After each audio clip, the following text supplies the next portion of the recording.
রবিবার আগামী সপ্তাহ শুরু হতে চলেছে।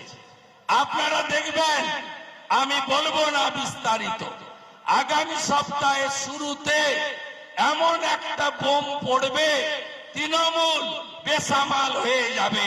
নিশ্চিন্ত থাকুন, তৃণমূল কুল কিরানা পাবে না, সেই ব্যবস্থার দিকে যাচ্ছে।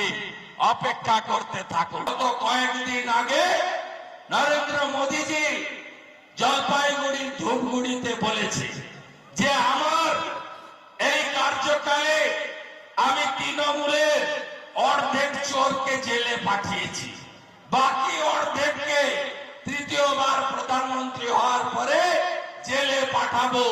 পশ্চিম বাংলায় তৃণমূল মানে হলো চোর। 350টা টিম পাঠিয়েছে বাংলায়। 100 দিনের কাজে নাকি দুর্নীতি, আবাসে দুর্নীতি। আমার দেখাও প্রমাণ দিয়ে। আজ পর্যন্ত দেখাতে পারলো না।